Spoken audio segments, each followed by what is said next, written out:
እንባዋን በለመለሙ ጣቶቹ ጠረገ።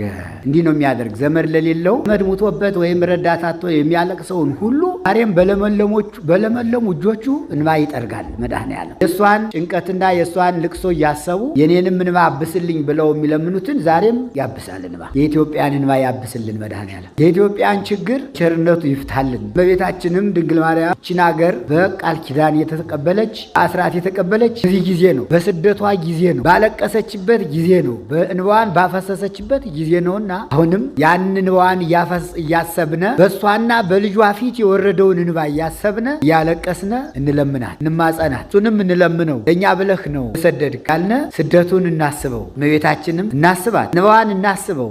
ችን ተርቦልናል፣ ለጥማታችን ተጠምቶልናል፣ ለሞታችን ሙቶልናል፣ እኛ የሆነውን ሁሉ ሆኖልናል። እኛ ለሱ አልሆንነትም እንጂ በተለይ ለየት ያለ ልብስ የለበሰ ሰው ካየች እመቤታችን ደነግጥ ነበረ። ልጄን ይገሉብኛል እያለች እኔ ባየው ቁጥር የተጨነኩ ነው።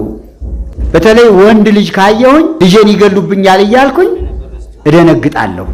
በመንደር መሄዱን ትተን አካለ ጫካ እንሂድ አለች እመቤታችን። ሰው ላለማየት ሰው ጨካኝ የሆነበት ዘመን፣ ሰው ክፉ የሆነበት ዘመን እንኳን ፍጡራንን ፈጣሪ መድኃኔዓለም ክርስቶስን የሚያድንበት ሰው ፈጣሪውን ለመግደል የሚያድንበት የፈጣሪን እናት ድንግል ማርያምን የሚያሳዝንበት ዘመነ ሄሮድስ ይባላል። ዘመኑ ዘመነ ሄሮድስ ይባላል። ሰው እንደ ዶሮ የሚታረድበት ለሰው ነፍስ ራሄ የማይደረግበት በተለይም ሕፃናትን ዘመነ ሄሮድስ ይባላል። የጨካኙ ሄሮድስ ዘመን፣ ያውሬው የሰው በላው የሄሮድስ ዘመን፣ የሰው ደም ያሰከረው የሕፃናት ደም ሲፈስ ሕፃናት ሲታረዱ በሱ ላይ ያደረው ሰይጣን የሕፃናትን ደም በማፍሰሱ ደስ የሚለው እንዳሁኑ ዘመን እኮ ሕፃናት እየታረዱ ነው። ሰይጣን መስዋዕት እየሆኑ እየቀረቡ እኮ ነው። ዘመኑ እኮ ዘመነ ሄሮድስ ነው። 666 የሚባለው ገብቷል። ሐሳዊ መሲህ ሰይጣን ነው የሚመለክ። እሱ መስዋዕት ደግሞ ሰው ነው። የሕፃናትን ደም ነው የሚልስ። አሁን ያ እየተሰራ ነው። ወንዱ ሴት የሆነበት ዘመን፣ ራሱን የቀየረበት በኃጢአት በግብረ ሰዶም ሰው ሰይጣን መስዋዕት የሚያቀርብበት ሕፃናት የሚታረዱበት ዘመን ያለውም ዘመነ ሄሮድስ ተብሎ በአንድ ላይ ይነገራል። ዛሬም ሰይጣን ሕፃናትን መስዋዕት እያደረገ የሚሰዋ ካለ ሄሮድስ ነው። እመቤታችን በጊዜ ተጨነቀች። እልፍ ብለው ደግሞ ይማከራሉ። እመቤታችን በጣም አልቅሳለች። ማለት ለምን ሂዳ ብትመለስ ውሃም አላገኘች። የልጇን ጫማ የወርቅ ጫማ ሰሎሜን አታለው ወስደውባት ምርር ብላ አልቅሳለች ይላል። አልቀሳለች። ዛሬም ጌታን አንስረቀው፣ ድንግል ማርያምን አንስረቃት። ያንን ልብስ ሽፍቶች ቀምተው ወሰዱ። ልብሱን ቀምተው አይተውትም ይገድሉብኛል ብላ ነው እንጂ ውሃን አወረደችው፣ አፈሰሰችው። ውሃ በፊቷ ወረደ። ድንግል ሆይ ከዓይንሽ የፈሰሰውን እንባ በልጅሽ ፊት የወረደውን እንባ አሳስቢልኝ። እንባ ይለዋል። መራራ እንባ፣ መሪር እንባ፣ መራራ እንባ፣ መንታው የሚወርድ እንባ፣ ዓይንሽ የወረደውን መሪር እንባ፣ ቁጡ እንባ፣ ፊት የሚያቃጥል ማለት ነው። ፊት የሚያንጣጣ ማለት ነው። እኛ በጫካ ነው ያለች፣ ዘመድ የለ፣ ሰው የለ፣ ሰው ሀገር ናት። አባት የለ፣ እናት የለ።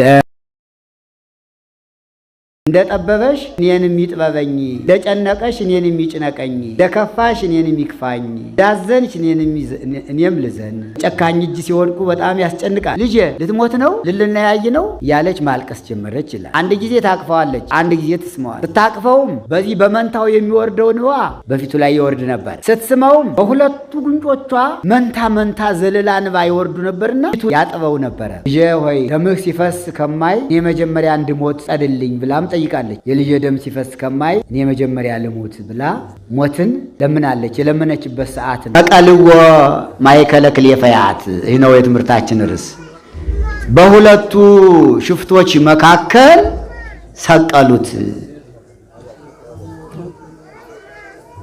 ትንቢተ ኢሳይያስ ምዕራፍ 53 ቁጥር 12 ላይ እናገኘዋለን። የመጀመሪያውን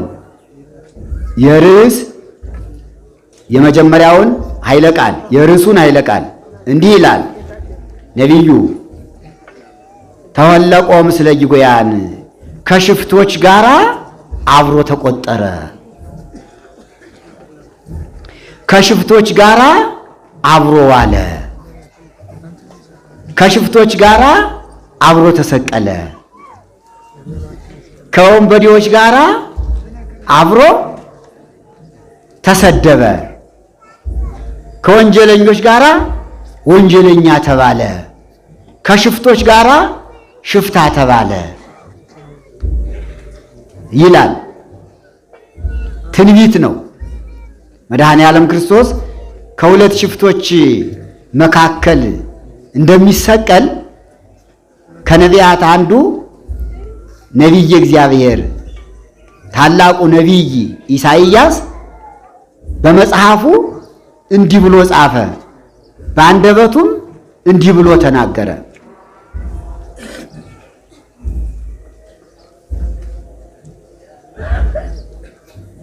ኢሳይያስ እንዲህ ብሎ የተናገረውን ደግሞ ወንጌላዊው ማቴዎስ የማቴዎስ ወንጌል ምዕራፍ 27 ቁጥር 22 ላይ እንዲህ ብሎ ጻፈው፣ ተሰቅለ ማእከለ ክሊፈያት፣ በሁለቱ ሽፍቶች መካከል ተሰቀለ። ማርቆስ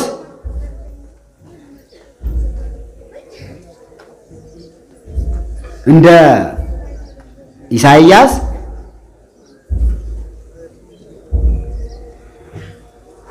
ሰቀልዎ ማእከለ ክሊፈያት ይልና ከመ ይትፈጸም ዘተብዕለ በነቢይ ተወለቆም ስለ ጅጎያን፣ በነቢዩ በኢሳይያስ ከበደለኞች ጋር ተቆጠረ ያለው ይፈጸም ዘንድ በሁለት ሽፍቶች መካከል ሰቀሉት ይላል። ምዕራፍ 15 ቁጥር 32።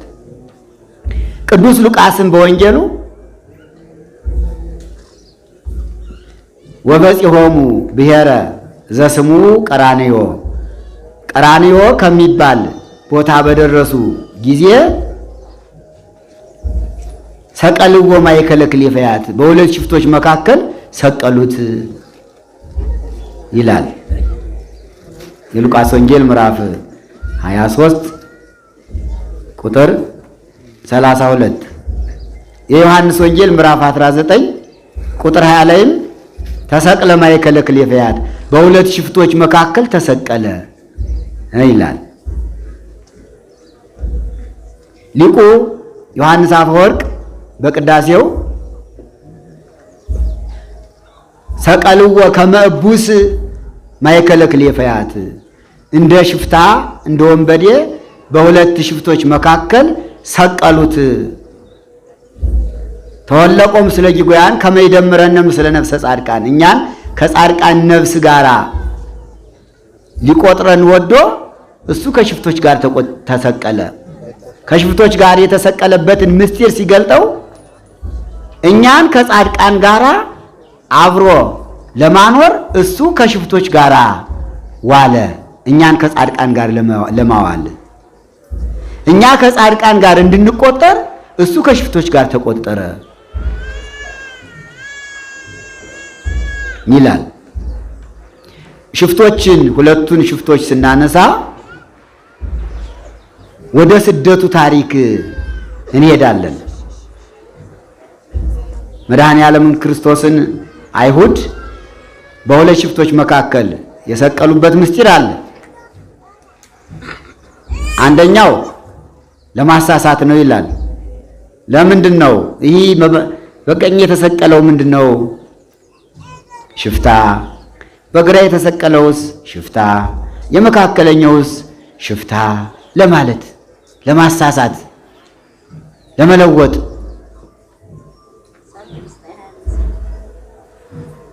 ቀኝ አዝማች ግራ አዝማች ሾምንልህ ለማለት ፍና ተሳልቆ ይባላል። ፍና ተሳልቆ ማለት የሐሰት፣ የዘበት፣ የውሸት፣ የማታለል ስጦታ ከልብ ሳይሆን ውሸት የተሞላበት ከሽፍቶች ጋር ሰቅለው የናዝሬቱ መድኃኔ ዓለም ክርስቶስ ይኸው ቀኝ አዝማችና ግራ አዝማች ሾምንልህ ይሉት ነበረ ይላል አይሁድ። አምላክነቱን መንግስቱን ክደው ንጉሥ ነህ ሾምንልህ ይሉታል። አሁን ይሄ ምን ትሉታላችሁ በእናንተ አባባል? ልብሱን ገፈው እርቃኑን አድርገው ውሃ ጠማኝ ሲል መጻጻ ሰጥተው ከሁለት ሽፍቶች ጋር ሰቅለው አንተን አነገስንህ ንጉሥ ለመሆንህም 2 ቀኛዝማች ግራዝማች ሾምንልህ ማለታቸው ስታስቡት ዘበት፣ ውሸት፣ ሐሰት ተብሎ ነው የሚያዘው። ፍና ተሳልቆ በመዘበት በውሸት በሐሰት። እነዚህ 2ቱ ሽፍቶች በስደቱ በበረሃ ከሱ ጋር የተነጋገሩ ሽፍቶች ናቸው። በሁለት ሽፍቶች መካከል ተሰቀለ ስንል የእነዚህ ሽፍቶች ታሪክ ወደ ግብጽ ይወስደናል። ከስደቱ ወደ ስቅለቱ መንገዱ እየመራ ያደርሰናል። ከግብጽ ወደ ቀራንዮ ይወስደናል። እነዚህ 2 ሽፍቶች ከመድኃኔ ዓለም ጋር የተገናኙ መጀመሪያ በግብጽ ሀገር ስለሆነ መቼ ተገናኙ ቢባል በሄሮድስ ዘመን ሄሮድስ 14,000 ሕፃናት ባሳረደ ጊዜ መድኃኔ ዓለም የሚሞትበት ደሙ የሚፈስበት ቀን ስላልደረሰ መልአኩ ቅዱስ ገብርኤል እመቤታችን ልጇን ይዛ ወደ ግብጽ ሀገር እንድትሸሽ በራእይ ለዮሴፍ ነግሮታል። ተንስ ንሳ ሕፃነ ወሞ ተነስና ሕፃኑንና እናቱን ይዘህ ወሁር ውስተ ምድረ ግብጽ ወደ ግብጽ ሀገር ሽሺ ተሰደድ። እስመ ሀለወ ለሄሮድስ ይስሶ ለሕፃን ከመ ይቅትሎ ሄሮድስ ሕፃኑን ሊገለው ይፈልገዋልና እየተፈለገ ነው፣ እየታደነ ነው፣ ሊያዝ ነው፣ ከተገኘ ሊታረድ ነው፣ በሰይፍ ሊቆረጥ ነው። ሄሮድስ ይፈልገዋል። ግልጥ አድርጎ ነው የነገረው። ሄሮድስ ሊያርደው ይቅትሎ ሊገለው ይፈልገዋልና ሕፃኑንና እናቱን ይዘህ ወደ ግብጽ ሀገር ሽሽ ተሰደድ ብሎ ለአረጋዊ ዮሴፍ የእግዚአብሔር መልአክ እንዲሰደድ ነግሮት ወደ ግብጽ ሀገር ተሰዷል። ዮሴፍ እመቤታችንና ጌታን ይዞ ሰሎሜንም አስከትሎ ለምን ተሰደደ? ባጭሩ የተሰደዱትን ለመመለስ ነው። አዳምና ሔዋን ከገነት ተሰደው ስለነበረ የነሱን ስደት እሱ ተሰዶ ለመመለስ ነው። እሱ ብዙ ዋጋ ከፍሏልና እኛ ዋጋውን ለመክፈል አልቻለም እንጂ ዓለም መድኃኔ ዓለም ክርስቶስ የከፈለለትን ውለታ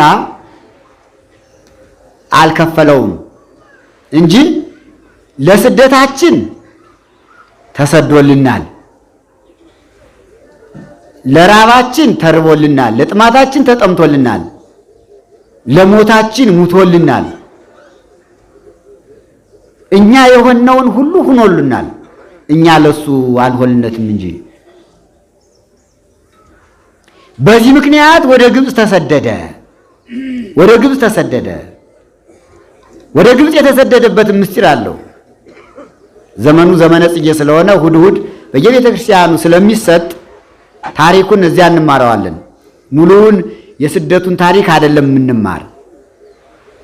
የሁለቱን ሽፍቶች የፈያታዊ ዘየማንንና የፈያታዊ ዘጸጋምን አብረው የተሰቀሉትን ሽፍቶች ታሪክ ነው የምንማር። በስደቱ ጊዜ የት እንዳገኙት፣ የት እንዳገኛቸው፣ እንዴት እንደተነጋገሩ በዘመነ ስደት እነዚህ ሽፍቶች ከጌታ ጋር እንዴት እንደዋሉ ያንን ምስጢር ለማግኘት ብቻ ነው እንጂ የዘመነ ጽጌውን የስደቱን ነገር በሰፊው በየበዓሉ እንማረዋለን፣ በየአድባራቱ እንማረዋለን። ሁለቱ ሽፍቶች በጌታ ቀኝና ግራ የተሰቀሉት ስም አላቸው። ስማቸው ጥጦስና ዳክርስ ይባላሉ። ጥጦስ ማለት አረማዊ፣ ዳክርስ ማለት አይሁዳዊ ነው ይላል።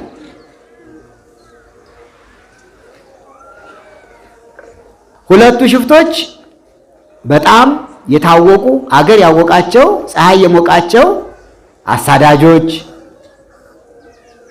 የሰው ቤት የሚዘርፉ፣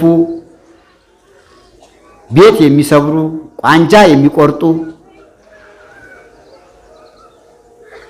በሙሉ በዚህ ዓለም የሚሰራውን የሽፍትነት ስራ የሚሰሩ የታወቁ ሽፍቶች ነበሩ።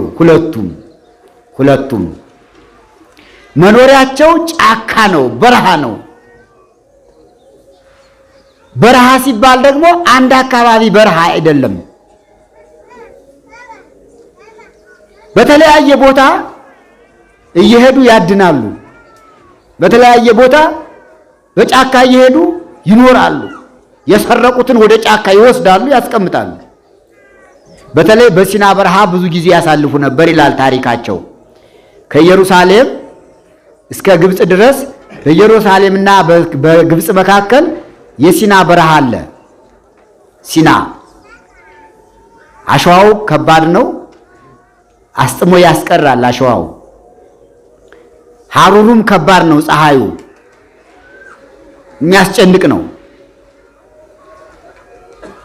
ብዙ ጊዜ ሰዎች በሲና በረሃ በዋየ ፀሐይ ያልቃሉ። ውሃ ጥም ይፈጃቸዋል። ውሃ አይገኝም። ታላቅ ጽኑ በረሃ ነው የሲና በረሃ። እነዚህ ሽፍቶች ያንን በረሃ እንደምንት አይቆጥሩትም። ለነሱ ማደሪያ መኖሪያ ሀገር ነበር።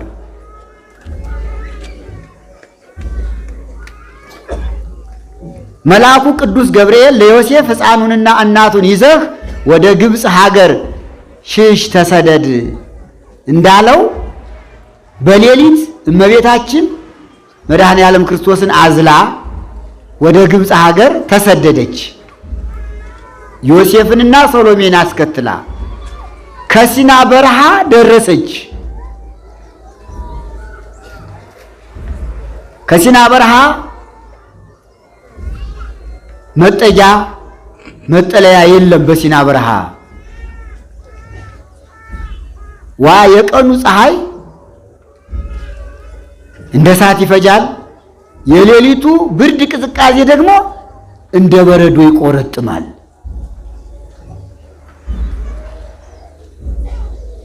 የቀኑ ሐሩር የፀሐዩ ሐሩር እንደ እሳት ያቃጥላል። የሌሊቱ ቅዝቃዜ ብርድ እንደ በረዶ ይቆረጥማል። ይህን ነው እመቤታችን 3 ዓመት ከመንፈቅ በስደት ከልጇ ጋራ ከተወዳጁ ልጇ ጋራ የተቀበለችው። የቀኑን ሐሩር የሌሊቱን ቁር መጠለያ በሌለበት በሲና በረሃ ከዛፍ ስር በማደር ካራዊቱ ጋራ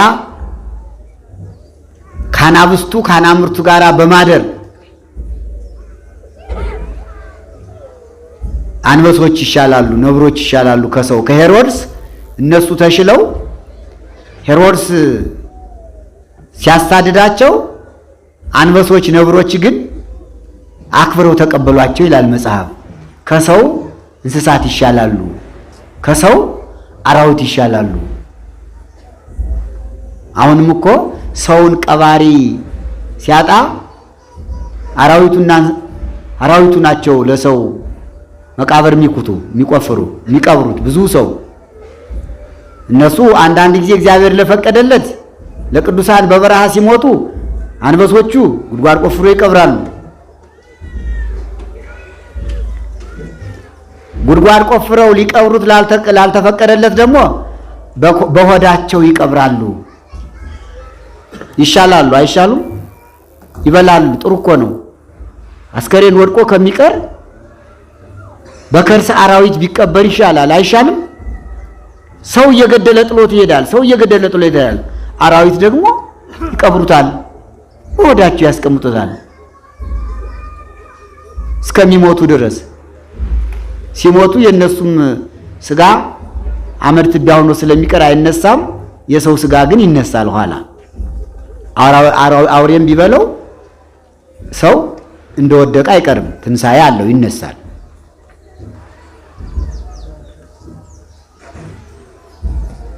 ከሰው አራዊት እንስሳት የሚሻሉበት ዘመን አለ። ያ የእመቤታችን የቅድስት ድንግል ማርያም የስደቷ ዘመን ዘመነ ጽጌ ከሰዎች ይልቅ አራዊትና እንስሳቱ ተሽለው የተገኙበት ዘመን ነበረ። ከሄሮድስ ይልቅ ከንጉሱ ከሄሮድስ ይልቅ የግብፅ ዛፎች ተሽለው የተገኙበት ነበረ። ዛፎቹ መጠለያ ሆነው ፈጣሪያቸውን አውቀው እየተከፈቱ አስተናግደዋል ይላል ታሪክ ላይ ተጽፏል። ከዕለታት በአንድ ቀን እመቤታችን ቅድስት ድንግል ማርያም መድኃኔዓለም ልጇን አዝላ ዮሴፍና ሰሎሜን አስከትላ የሲናን በረሃ አቋርጣ ለመሄድ ስትሄድ ፍርሃት ነበረ ይላል። ፍርሃት ነበረ፣ ጭንቀት ነበረ። ሰው የተጠላበት ዘመን ነበረ። ሰው የተፈራበት ዘመን ነበረ። ምክንያቱም ሄሮድስ በየሀገሩ ፈልጋችሁ አምጡ ብሎ ብዙ ሰራዊት ልኮ ስለነበረ ሰው ባዩ ቁጥር ይደነግጡ ነበረ። በተለይ ለየት ያለ ልብስ የለበሰ ሰው ካየች እመቤታችን ትደነግጥ ነበረ። ልጄን ይገሉብኛል እያለች። ከዚህም የተነሳ ከዮሴፍ ጋር ተመካከሩ፣ ተነጋገሩ። መንገዳችንን እንቀይራለች እመቤታችን። እኔ ሰው ባየው ቁጥር እየተጨነኩ ነው። በተለይ ወንድ ልጅ ካየሁኝ ልጄን ይገሉብኛል እያልኩኝ እደነግጣለሁ። ስለዚህ በመንደር መሄዱን ትተን ጫካ ለጫካ እንሂድ አለች እመቤታችን። ምን ላለማየት ነው በመንደር አልሄድ ያለች? ሰው ላለማየት። ሰው ጨካኝ የሆነበት ዘመን፣ ሰው ክፉ የሆነበት ዘመን፣ እንኳን ፍጡራንን ፈጣሪ መድኃኔዓለም ክርስቶስን የሚያድንበት ሰው ፈጣሪውን ለመግደል የሚያድንበት የፈጣሪን እናት ድንግል ማርያምን የሚያሳዝንበት ዘመነ ሄሮድስ ይባላል። ዘመኑ ዘመነ ሄሮድስ ይባላል። ሰው እንደ ዶሮ የሚታረድበት፣ ለሰው ነፍስ ርኅራኄ የማይደረግበት፣ በተለይም ሕፃናትን 2 ዓመት ከመንፈቅ 3 ዓመት የሆናቸው ሕፃናት የሚታደኑበት የሚታረዱበት ዘመን ዘመነ ሄሮድስ ይባላል። የጨካኙ ሄሮድስ ዘመን፣ ያውሬው የሰው በላው የሄሮድስ ዘመን፣ የሰው ደም ያሰከረው የሕፃናት ደም ሲፈስ የሚስቅ ሕፃናት ሲታረዱ በሱ ላይ ያደረው ሰይጣን የሕፃናትን ደም በማፍሰሱ ደስ የሚለው እንዳሁኑ ዘመን። አሁንም እኮ ሕፃናት እየታረዱ ነው አይደል? ለሰይጣን መስዋዕት እየሆኑ እየቀረቡ እኮ ነው። ዘመኑ እኮ ዘመነ ሄሮድስ ነው ቢባል ሐሰት አይደለም። 666 የሚባለው ገብቷል በዓለም። ሐሳዊ መሲህ ሰይጣን ነው የሚመለክ። የእሱ መስዋዕት ደግሞ ሰው ነው። የሕፃናትን ደም ነው የሚልስ። አሁን ያ እየተሰራ ነው። ወንዱ ሴት የሆነበት ዘመን፣ ራሱን የቀየረበት በኃጢአት በግብረ ሰዶም፣ ሰው ለሰይጣን መስዋዕት የሚያቀርብበት፣ ሕፃናት የሚታረዱበት ዘመን ባጭሩ ያለፈው ያለው ዘመነ ሄሮድስ ተብሎ በአንድ ላይ ይነገራል። ዘመነ ሄሮድስ በሉ እስቲ፣ የሄሮድስ ዘመን በሉ። የሄሮድስ ዘመን ሕፃናት የሚታረዱበት የሕፃናት ደም የሚፈስበት ዘመን ነው። ዛሬም ለሰይጣን ሕፃናትን መስዋዕት እያደረገ የሚሰዋ ካለ ሄሮድስ ነው። ሄሮድስ ነው። ዳግማዊ ሄሮድስ ነው።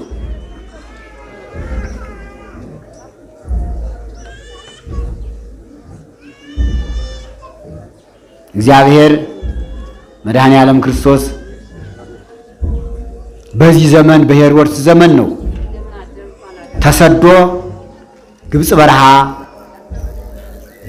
ሲሄዱ በግብፅ በረሃ ሲሄዱ እመቤታችን ቅድስት ድንግል ማርያም ወላዲተ አምላክ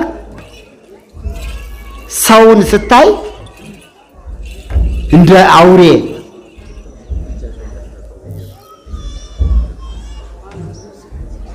እየመሰላት ጨካኝ ሁኖባት ዘመኑ የጭካኔ ዘመን በመሆኑ ዘመኑ የሄሮድስ ዘመን ስለነበረ ሄሮድስ ደግሞ ሰው በላ ይለዋል። ሄሮድስን ስለፈጃቸው ባይበላቸውም ስጋቸውን ባይበላውም ስላሳረዳቸው ሄሮድስን አውሬ ይለዋል፣ ሰው በላ ይለዋል። ስለዚህ እመቤታችን ሰውን ስለፈራች መንገድን ቀይር አለችው ይላል ዮሴፍን፣ አረጋዊ ዮሴፍን። መንደር ለመንደር መሄዱን ትተን ጫካ ለጫካ እንሂድ አለችው። ዮሴፍ ደግሞ አንድ ነገር አሰበ። ጫካ ለጫካ ከሄድነ ውሃ እናገኝም፣ ሕፃኑ በውሃ ጥም እንዳይሞትብን መንደር ለመንደር ቀስ እያልን ብንሄድ ይሻላል አለ። አይ ልጄን ሽፍቶች ስለሚገድሉ ማን ነው የሄሮድስ ሰራዊቶች እንዳያገኙት ለበረሃ እንሂድ በማለት ሲነጋገሩ ቅዱስ ሚካኤልና ቅዱስ ገብርኤል ወርደው ዮሴፍን መከሩት ይላል። ዮሴፍ አረጋዊ እሷ እንዳለችው ይሁን፣ እሷ እንዳለችው ይሁን፣ እመቤትህ እኮ ናት፣ ምንም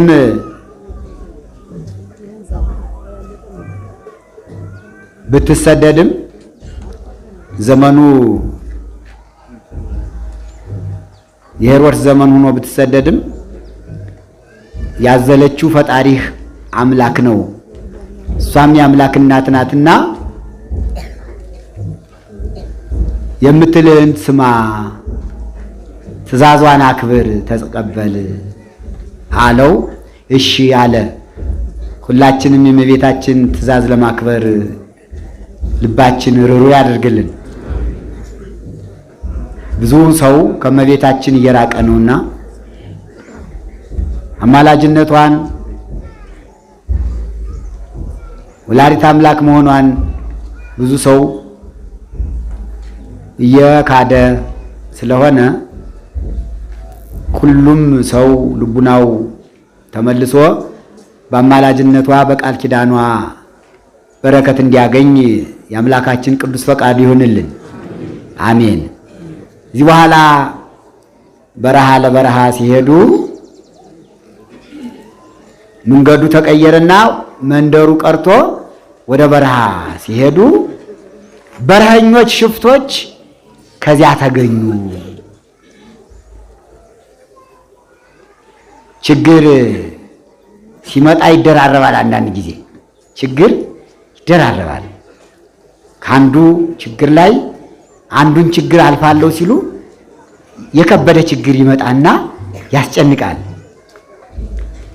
በዚህ ጊዜ ነበረ እመቤታችን ልጄ እንዳይሞትብኝ ብላ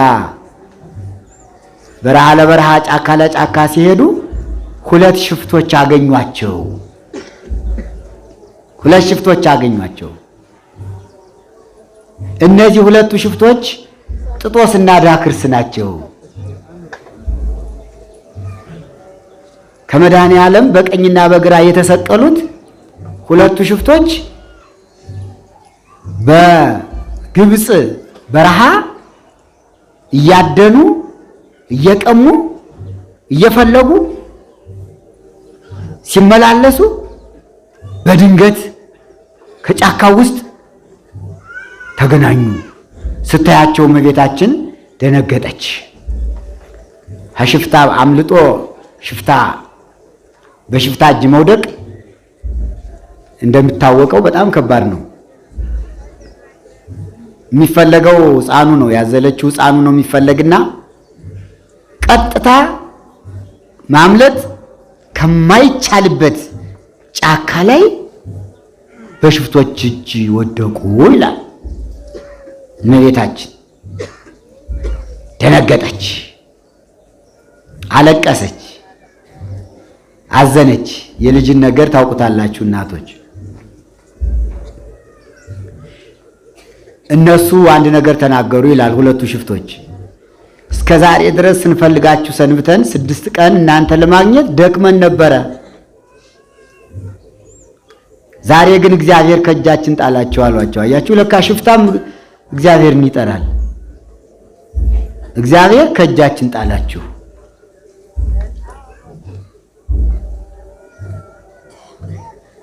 እንግዲህ ምን ማለት ነው? እነሱ የሚሰሩት ስራ በእግዚአብሔር ዘንድ የተወደደ መስሏቸዋል ማለት እኮ ነው። ሰው መግደላቸው፣ መቀማታቸው፣ መዝረፋቸው፣ መስረቃቸው፣ ሌብነታቸው፣ ሽፍታነታቸው፣ ወንበዴነታቸው በእግዚአብሔር ዘንድ የተወደደ መስሏቸው ምን አሉ? 6 ቀን ስንፈልጋችሁ ሰንብተን አተናችሁ ነበረ። ዛሬ ግን እግዚአብሔር ከእጃችን ጣላችሁ። እንግዲህ እግዚአብሔር ሲሉ ከእጃችን ጣላችሁ፣ ስራቸው እግዚአብሔር የወደደው መስሏቸው። እኛም እኮ ያው ነን አይደል? አሁን እኮ ኃጢአት ስትሰራ እንደነሱ እግዚአብሔር የወደደልን ይመስለናል። በዓላትን ስንሽር፣ ሕጉን ስናፈርስ ልክ እንደ ጥጦስና እንደ ዳክርስ እግዚአብሔር የወደደልን ይመስልናል። ሰርቀን ቀምተን ሀብታም ስንሆን እግዚአብሔር የወደደልን ይመስለናል። ተመስገን ጌታዬ ይላል። ሰርቆ ቀምቶ ቤት ሰርቶ ጥሩ ቤት ይሰራል። ሰርቆ ቀምቶ እዚያም ብሎ አዲያ ተመስገን ጌታዬ ይህን ቤት የሰጠኸኝ። አይ ስርቆቱን ረስቶት እግዚአብሔር እንደሰጠው አድርጎ ቆጠረው። ምን ማለት ነው? እግዚአብሔር ሌብነት ይወዳል፣ እግዚአብሔር ሌባውን ይወዳል፣ እግዚአብሔር ኃጢአት ይወዳል እንደማለት ነው የሚቆጠር። ይሄ መጀመሪያ አለመስረቅ፣ ከሰረቁም ንስሐ መግባት ነው እንጂ ንስሐ ሳይገቡ አቤቱ አመሰግናለሁ ይህን የሰጠኸኝ እያሉ እግዚአብሔርን የኃጢአት ተባባሪ ማድረግ እንደ ጥጦስና እንደ ዳክርስ መሆን ነው። ጥጦስና ዳክርስ እግዚአብሔር ከእጃችን ጣላችሁ ብለው እነ ዮሴፍን ልክ እንደ ክፉ አድራጊ ለሽፍታ ተጋልጠው የተሰጡ ኃጢአተኞች፣ እነሱ ደግሞ እነሱን ለመማረክ እነሱን ለመቀማት እግዚአብሔር እንደተፈቀደላቸው አድርገው ነው አሁን እንግዲህ ያስቀመጡ ስናስበው አይደል? እግዚአብሔር ከእጃችን ጣላችሁ እናንተ ክፎች እንደማለት እኮ ነው። ከዚህ በኋላ ሰሎሜ ደነገጠች ይላል። ሰሎሜ ደነገጠች ስታያቸው ሽፍቶችን። ስትደነግጥ ልብሷን ወረወረችላቸው። ከኢየሩሳሌም የተሰደዱ ሕፃኑን ከሞት ለማዳን ነውና ሽፍታ ደግሞ ብዙውን ጊዜ የሚቀማውን ነገር ካገኘ ስለሚመለስ ጌታን እንዲተውላት ልብሷን ወረወረችላቸው። ሰሎሜ፣ ቅድስት ሰሎሜ የሰሎሜን ልብስ ይዘው እልፍ ብለው ተማከሩና የጌታን ልብስ ለመውሰድ ለመግፈፍ ምክር ጀመሩ። የጌታችን ልብስ ሰብአ ሰገል ያመጡለት ነው። ሰብአ ሰገል ወርቅ ብርጣን ሲያመጡ ያመጡለት ጫማም ልብስም አምጥተውለታል ለሕፃኑ። ልብሲቱ ባለ ታምራት ሲያድግ አብራ የምታድግ ስረወጥ የሆነች ያልተሰፋች ልብስ ናት። በዮሐንስ ወንጌል ምዕራፍ 19 ላይ ወክዳን ወሂ እልታሃዛ አልወርፋት ይላል።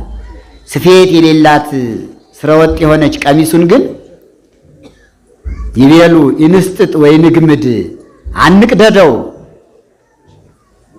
አንክፈለው፣ አላ ንትፋሰስ ስለዘረከቦ ይርከቦ፣ ዕጣ ተጣጥለን ለደረሰው ይድረስ ብለው በዕለተ ዓርብ በስቅለቱ ቀን አይሁድ ዕጣ የተጣጣሉባት ናት። ያቺ ቀሚስ አብራ የቆየች ቀሚስ ናት። ሲያድግ አብራ ታድጋለች። ባረ ታምራት ናት። ኋላም ብዙ ድውይ ይፈውሶባታል። 12 ዓመት ደም ሲፈሳት የነበረች ሴት የልብሱን ዘርፍ ዳስሼ እድናለሁ ብላ የልብሱን ዘርፍ ስትዳስስ 12 ዓመት ሲፈስ የነበረው ቀጥ ብሎላታል። ያቺ ቀሚስ ናት። ብዙ ሕሙማን የተፈወሱባት ልብሱ ናት። ሰብአ ሰገል ያመጡለት ልብሱን ገፈፉት ይላል። ቀሙት። በዚህ ጊዜ ሰሎሜ ልብሷን ሰጠች። የሰሎሜን ልብስ ይዘው የጌታን ልብስ ገፈው ወሰዱበት ሁለቱ ሽፍቶች። እመቤታችን በጊዜ ተጨነቀች። እልፍ ብለው ደግሞ ይማከራሉ። ሁለት ልብስ ወስደዋል። የሰሎሜን ልብስ በፈቃድ ጥላላቸዋለች ሰሎሜ ልብሷን። እነሱ ደግሞ የጌታን ልብስ የሕፃኑን ልብስ አስወልቀው ወስደዋል። ከዚህ በፊት ጫማውን ወስደውበታል ሌቦች። የጫማ ሌቦች አባካችሁ ተው። ጫማ የምትሰርቁ፣ ሞባይል የምትሰርቁ አባካችሁ ተው። የምንነጋገር አሁን መድኃኔዓለም ልብሱን ወሰዱበት ነው። ጫማውን ወሰዱበት። ሰብአ ሰገል ያመጡለትን ነው። እኛ እስከዚያ መች ተለውጠናል? አሁን አቤተ ክርስቲያን መጥተው ሞባይል የሚሰርቁ የሉም። እናንተም በዚህ እግር መንገዳችሁን እህቶች፣ እናቶች ፖርሳችሁን፣ ሞባይላችሁን ጠብቃችሁ ያዙ። እሺ። እመቤታችን በጣም አልቅሳለች። ውሃ ልትለምን ሂዳ ብትመለስ ውሃም አላገኘች። የልጇን ጫማ የወርቅ ጫማ ሰሎሜን አታለው ወስደውባት ምርር ብላ አልቅሳለች ይላል። አልቀሳለች።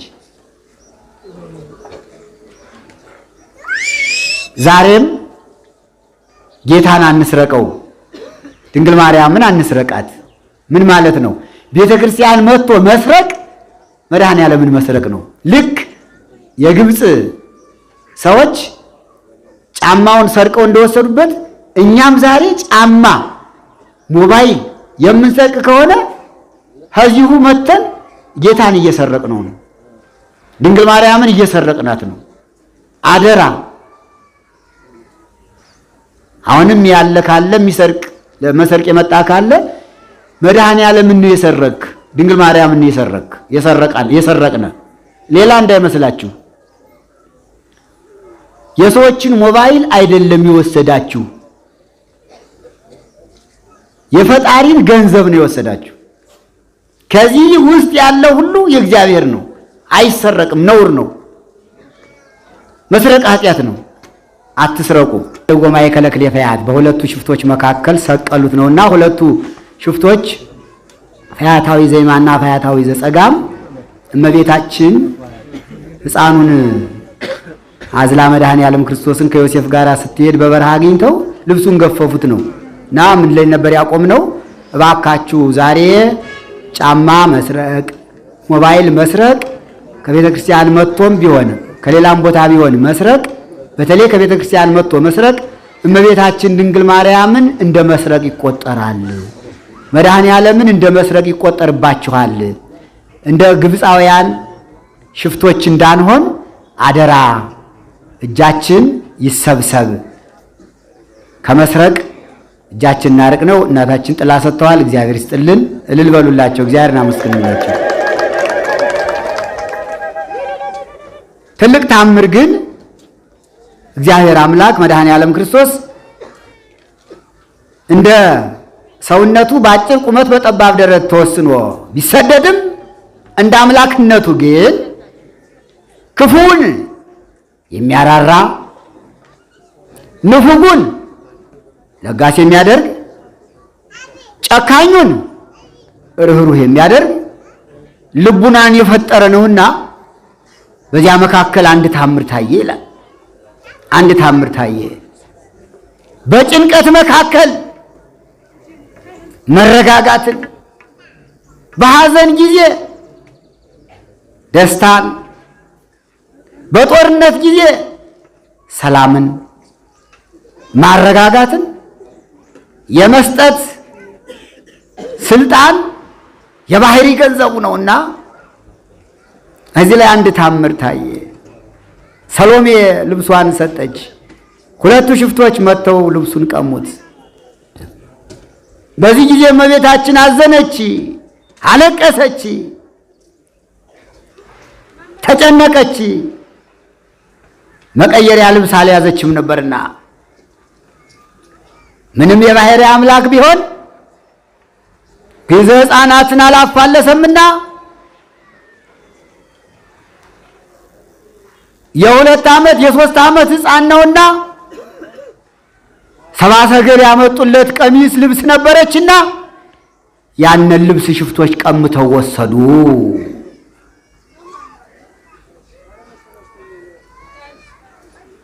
በዚህ ጊዜ እመቤታችን ሽፍቶችን አይታ አለቀሰች። ያለቀሰች ግን ልብሱን በመቀማቱ አይደለም፣ ልብሱን ቀምተው አይተውትም ይገድሉብኛል ብላ ነው እንጂ።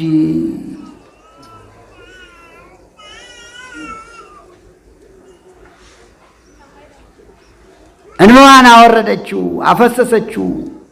እንባዋ በፊቷ ወረደ። አዘክሪ ድንግል አንባ መሪረ ዘወዘማ ይንትኪ ወረደ ዲበገጸ ፍቅር ወልድኪ ይላል። ድንግል ሆይ ከዓይንሽ የፈሰሰውን እንባ፣ በልጅሽ ፊት የወረደውን እንባ አሳስቢልህ፣ ለልጅሽ ንገሪልህ፣ ኃጢአታችን ይቅር እንዲለን፣ መዓቱን በምሕረቱ ቁጣውን በትዕግስቱ እንዲመልስልን ከዓይንሽ የፈሰሰውን መሪር እንባ ይለዋል። መራራ እንባ፣ መሪር እንባ፣ መራራ እንባ፣ በመንታው የሚወርድ እንባ፣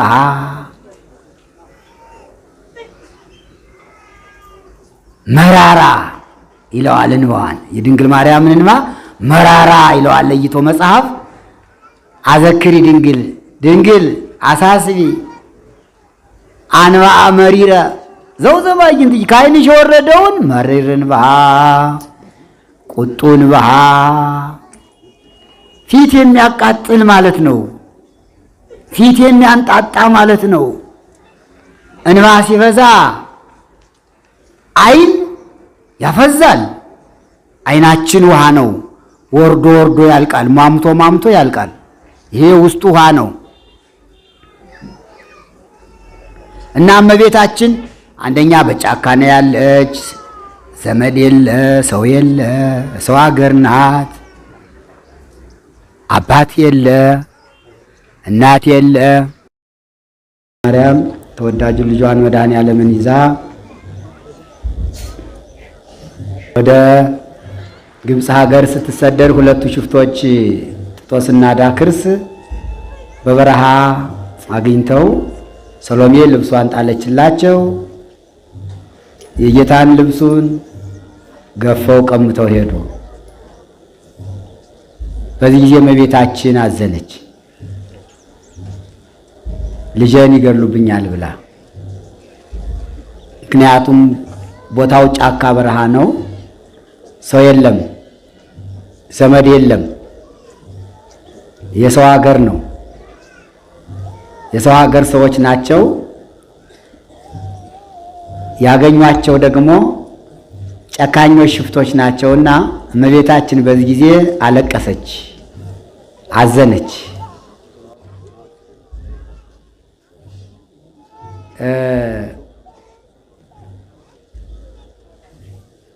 ቅዱስ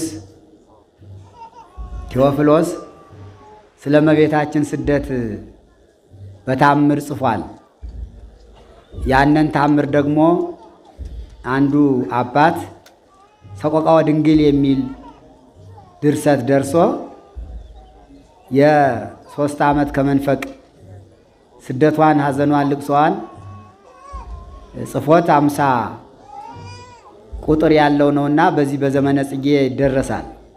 ሰቆቃወ ድንግል የድንግል ልቅሶ ማለት ነው። የእመቤታችን ሐዘን የእመቤታችን ልቅሶ ማለት ነውና በዚያች ሰዓት በዚያች ቅጽበት ልብሱን ሲገፉት የነበረውን ነገር በማስታወስ እንዲህ ይላል። ይጽብበኒ እግዝእትየ ከመ ጸበበኪ ዓለም በምሉ አመ አገቱኪ ፈያት ልብሰ ወልድኪ ይንስኡ። እመቤቴ ድንግል ማርያም ሆይ ሽፍቶች የልጅሽን ልብስ ሊገፉ በከበቡሽ ጊዜ ዓለም በሙሉ እንጠቦሽ ነበረ። እንደ ጠበበሽ ይጽበኒ እኔንም ይጥበበኝ፣ እንደ ጨነቀሽ እኔንም ይጭነቀኝ፣ እንደ ከፋሽ እኔንም ይክፋኝ፣ እንዳዘንሽ እኔም ልዘን ይላል። ቅዱሳን ሲበቁ እንዲህ ናቸው። የፈጣሪያቸውን መከራውን ያስባሉ። የድንግል ማርያምንም ስደቷን ጭንቀቷን ያስባሉ። ዓለም እንደጠበበሽ እኔንም ይጥበበኝ። ይጨንቃል፣ ይጠባል። አዎ ከሽፍታ እጅ ሲወድቁ ይጠባል፣ ይጨንቃል። በጨካኝ እጅ ሲወድቁ በጣም ያስጨንቃል፣ ያሳዝናል። አዲያ መጨረሻው ሁለቱ ሽፍቶች ልብሱን ከገፈፉ በኋላ እልፍ ብለው መመካከር ጀመሩ ይላል። መመካከር ጀመሩ። ምክራቸው አንዱ የርኅራኄ አንዱ የጭካኔ ምክር ነበረ የሚመክሩ። በአንዱ ሽፍታ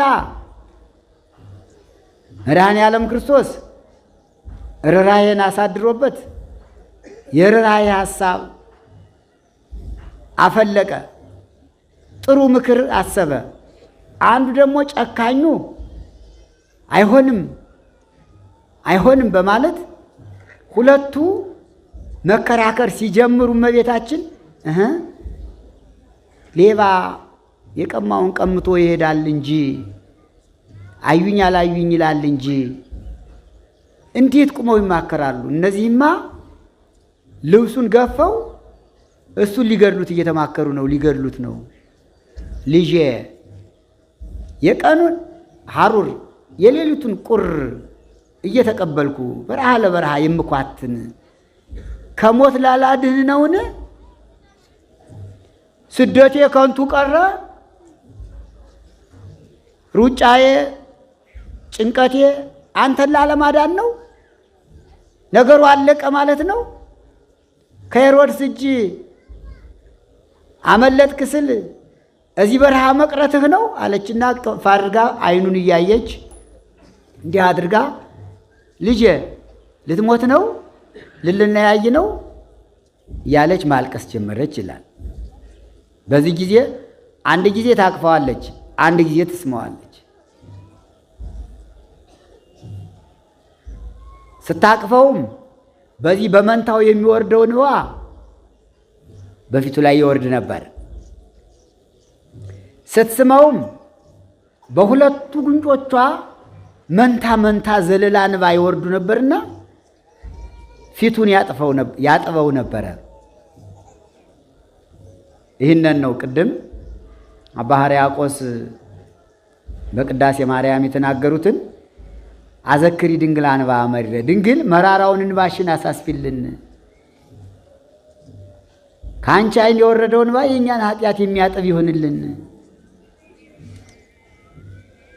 እኛን የሚያስታርቅ ይሁንልን፣ የሚያማልድ ይሁንልን በማለት አሳስቢ አዘክሪ ያሉት አባ ሕርያቆስ ይህን እንባ ነው። እና በጣም ያቺ ሰዓት የጭንቀት ሰዓት ነበረች። ወደ ላይ ሰማይ ነው፣ ወደ ምድር ነው። እዚህ የፊት ያሉትም ሽፍቶች ናቸው። ወደ ኋላም ማምለጥ አይቻልም፣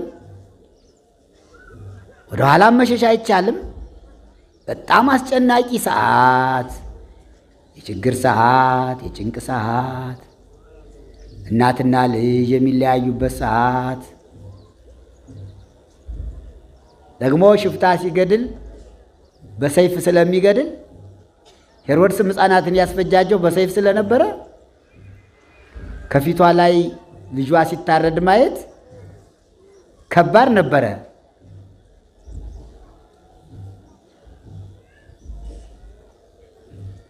ልጄ ሆይ ደምህ ሲፈስ ከማይ እኔ መጀመሪያ እንድሞት ፍቀድልኝ ብላም ጠይቃለች። እምዕራይ ለወልድ የዘይት ካው ደሙ የልጄ ደም ሲፈስ ከማይ እኔ መጀመሪያ ልሙት ብላ ሞትን ለምናለች። የለመነችበት ሰዓት ነው። በእውነቱ ይህ ዘመነ ጽጌ ጾመ ጽጌ የምንጾመው ይህንን በማሰብ ነው።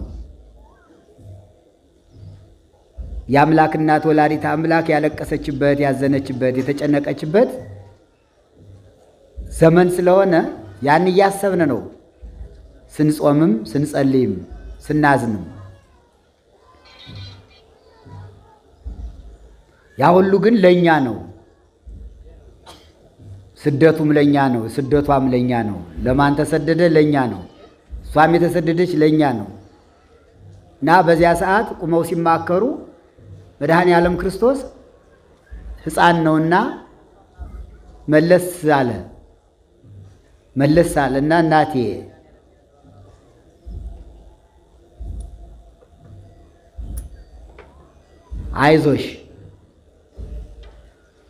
አይዞሽ ሊገሉኝ እኮ አይደለም የሚማከሩ ለሞት አይደለም። ምስጢሩን ልንገርሽ አታልቅሽ ብሎ ውሂዘ አንባ ሐሰሰ ባጽራይ ተዱ ልምሉም ይላል። በለመለሙ ጣቶቹ ከፊቷ የሚፈሰውን እንባ አበሰላት፣ እንዲህ አድርጎ ጠረገላት። ወይቤላ እንዲህ አላት፣ እይረክበኒ ሊተ እድወደ ምርጉም የክፎቹ እጅ አያገኘኝም። በእንቲአየ ኢትብክይእም እናቴ፣ ስለዚህ አታልቅሽ፣ አይዞሽ፣ አይጭነቅሽ ብሎ እንባዋን በእጆቹ አበሰላት።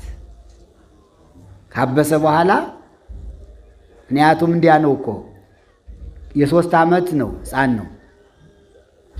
ግን ሌላ አማራጭ ስለሌለ ዘመድ ስለሌለ እናትና አባቷ ኢያቄም ሐና ገና በቤተ መቅደስ እያለች ወዲያውኑ የሞቱ። እሷንን ለቤተ መቅደስ ለእግዚአብሔር ሰጥተዋት ነው የሞቱና ዘመድም የላትም። ያን ጊዜ የኖረችም በቤተ መቅደስ ስለሆነ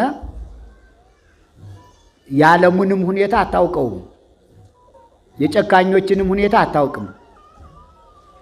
እሷ የኖረች ከመላእክት ጋር ስለሆነ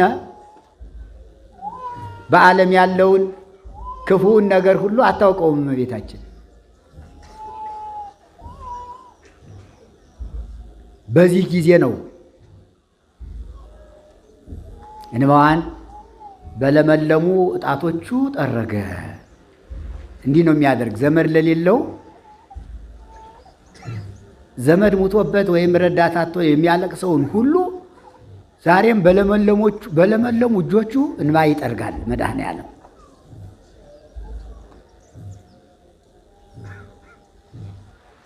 የእሷን ጭንቀትና የእሷን ልቅሶ እያሰቡ የኔንም እንባ አብስልኝ ብለው የሚለምኑትን ዛሬም ያብሳል እንባ። የኢትዮጵያን እንባ ያብስልን መድኃኔ ዓለም። የኢትዮጵያን ችግር በቸርነቱ ይፍታልን። እመቤታችንም ድንግል ማርያም ይችን አገር በቃል ኪዳን የተቀበለች በአስራት የተቀበለች በዚህ ጊዜ ነው፣ በስደቷ ጊዜ ነው፣ ባለቀሰችበት ጊዜ ነው፣ በእንባዋን ባፈሰሰችበት ጊዜ ነውና አሁንም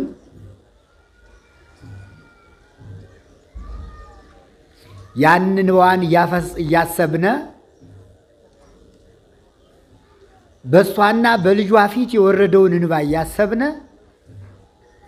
እያለቀስነ እንለምናት፣ እንማጸናት፣ እሱንም እንለምነው። ለእኛ ብለህ ነው የተሰደድክ እያልነ ስደቱን እናስበው። እመቤታችንም እናስባት፣ እንባዋን እናስበው። ይታየን፣ ከፊታችን ይምጣ፣ ትዝ ይበለን።